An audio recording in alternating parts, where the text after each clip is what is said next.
everybody, it's Sam at Mixed Up Craft. Thanks for watching today.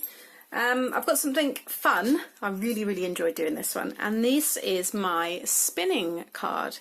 So I've used the Party Animal DSP from Stampin' Up. I'll just show you the front there, and then this will all make sense as to why it's upside down in a minute. And then inside I've just continued with some of the paper, so it's all matching. But what you do, so before you put it in the envelope, is hold it like that, is working backwards, is twist it all together. So keep twisting it until it slowly starts to bow, because obviously you want it to lie flat in the envelope. And if I do like so, so then you put it in the envelope like that, and then when they get it and they go to open it, it should.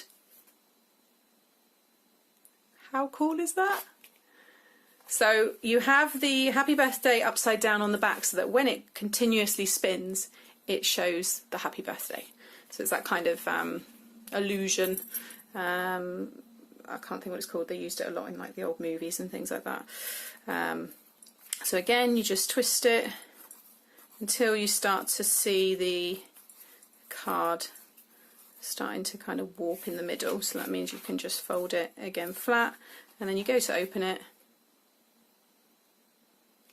and I love it. And then it just sits there nicely as well. So really fun, really straightforward card to make. So I am going to crack on. So I'm not going to go through measurements because we've all got different size cards, and this will work with any size card that you want to do. You just need to make sure that you have the relevant circles, or the die cut circles, because that's what you need for this one. So I've already started prepping a lot of this just to keep the video short, and just to get right to the bit that actually is the, you know, the twisting, spinning bit. So again, using the Party Animal DSP, I've just chosen what patterns that I wanted to use. So I've gone for the happy birthday on the front. So this card measures 6 by 6 inches, and then I've cut the card down just so I've got that white border to 5 5/8 by 5 5/8. So if you did have this size card and you want to follow those measurements, then that's the ones I've used today. So basically, when you first of all you want to I stuck this top piece completely down onto the plain card, and then with my largest of my Sizzix nest of circle dies, I lined it up into the centre of that top sheet. So just pretend, let me just grab, just so this is a bit more clearer so you're not getting confused. So imagine this is just your plain card. Move it up there a bit. This was completely covered with this DSP.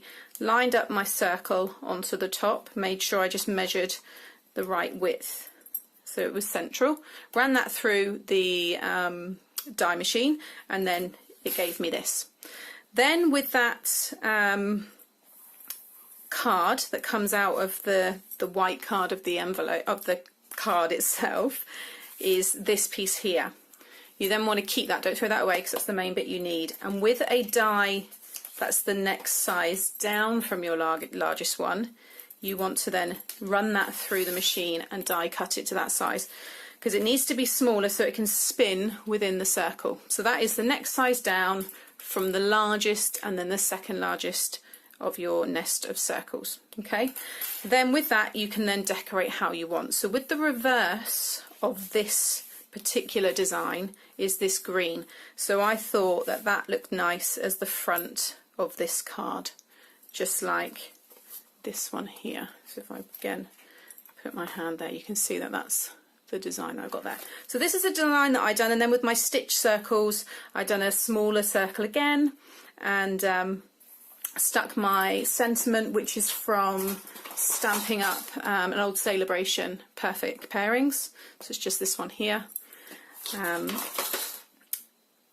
there, yeah, so that's basically how I've got my design there. Then when you flip it over, you will obviously have this plain piece here. So I've already gone and dressed my main page. So again, I've got another of my circle stitch dies, and another one you will need for this side here. So you'll need 3 plain circle dies. Again, that's if you want to follow my pattern. You might want to do it completely different. You might just want to keep this plain white and just stamp your sentiment directly onto that. So I'm just explaining quickly what I've done in case any of you do want to follow it.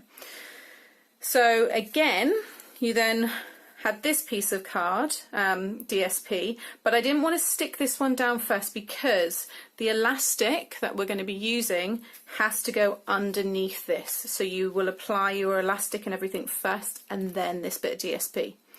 Okay, so again with the centerpiece that came out of this, I then cut down again with my smaller circle. So again, it can spin through that one and then it will line up nicely with this. If I lie that there, you can see, because there's too much print, it will line up nicely and kind of continue across there with the sentiment upside down. Please remember to put the sentiment upside down because that's what gives it the effect, and that's what, when it's going around really quick, you can see that happy birthday constantly. That's my little circle for my stitched one, so that's obviously the smaller size again. So just so you can see, they're the sized circles that I had.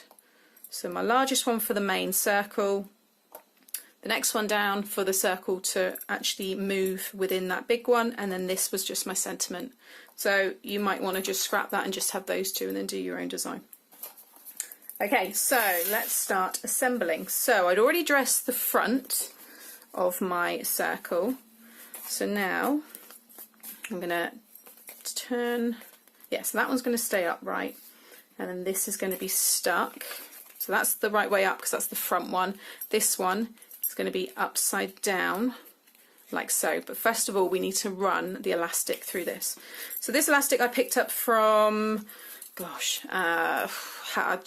going to just say a haberdashery because you can get them in any good haberdashery shop. You can also get them in some supermarkets now in the small kind of, they have like a little sewing area and things like that. So you don't need loads, but just enough because you are going to pull it a bit taut. So I'm just going to cut there. So that is roughly, where did I put my ruler? I don't know where that other one's gone, but this is roughly 8 inches.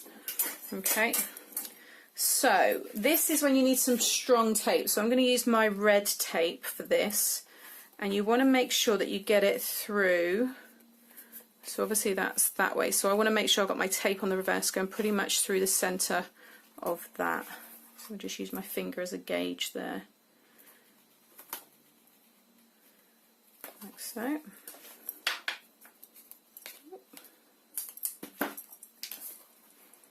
Okay. And then you just want to, you're not going to pull the elastic at this point, you just want to lie it in there. Okay, and then just for making sure it's really, really secure, I'm going to put another piece of that red tape over the top again. And you know it's not going anywhere. Like so. Now I've already pre-stuck this. I'm just going to add a bit of the tape to the top there because my double-sided tape is too thick. That just covers that bit. Okay, so again, so that's the front, which is the right way up. And I know that that's the happy birthday lying the right way. So with this, it's going to be upside down. Again, making sure that it's kind of running through that central part of the sentiment. So I'm just going to remove all of this. You could use tacky glue, some Tombow, that would be good with the elastic as well, just to keep it really secure. But you do need some form of strong adhesive just to make sure that doesn't move. And then just going to line this one up. I'll start from that edge there, making sure I work around. I've got it in all the edges. Okay. And because I've got this matching the candles, I've made sure the candles are facing the right way up, but the sentiment is obviously facing down. Just make sure you put some pressure on that middle bit there. Okay, so what you will have now, if I can I won't be able to do it unless it's, if I really pinch it in my hand, in my fingers, sorry. I'm just trying to give you an idea. Oh, I'm doing it the wrong way. You've got to twist it back, not forwards. Never mind. But you can see the, you see the happy birthday. Okay, so now we need to, so this is the back. So if we lie this in place, so you just want to make sure that this circle is got a nice even gap all the way around. Okay, and then we're going to apply again the red tape in here, making sure don't go right to the edge, because you've got that, well, I know I have with my DSP, it doesn't go right to the edge, so it's just going to cover it. Okay, there, you want to make sure you've got that border. Okay, so I've got a piece there, and then again just making sure it's lined up. You can get a rough idea, like so. It's gone over a little bit. Oh, it's fine, I can fold that in a second. Okay, so just peel those pieces off. Always static. There we go.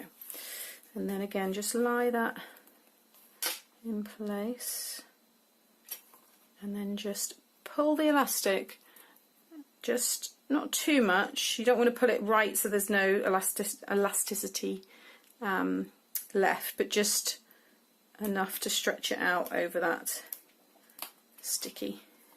And then again with the other side, just enough. You just want it to be able to twist it a few times. And like any elastic, over time this will lose its elasticity.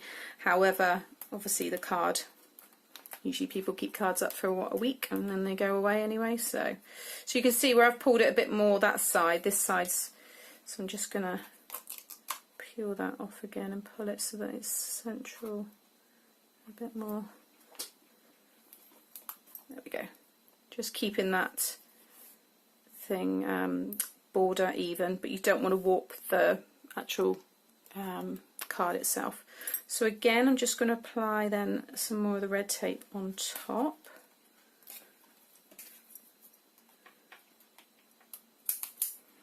Now I'm just going to cut off that excess out of the way, like so. Okay, I'll cut that first.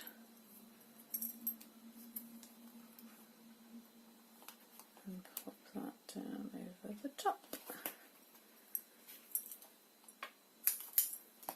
Okay, I'm happy with that. Just remove that again, and then I'd already added, just move this one up here a second, I've already put my sticky tape all on the back, so I'm just going to go ahead and remove all of this.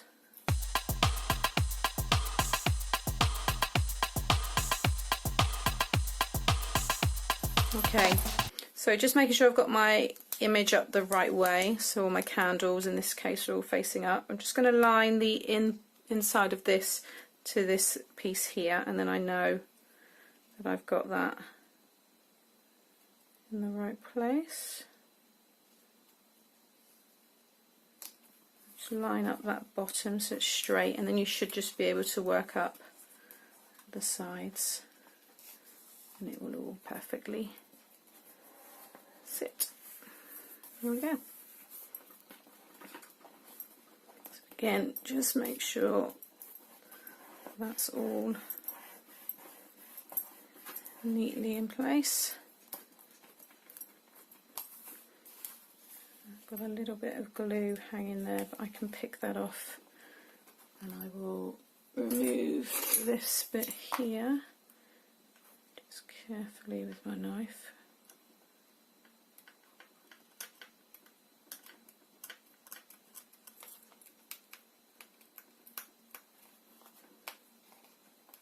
Like so.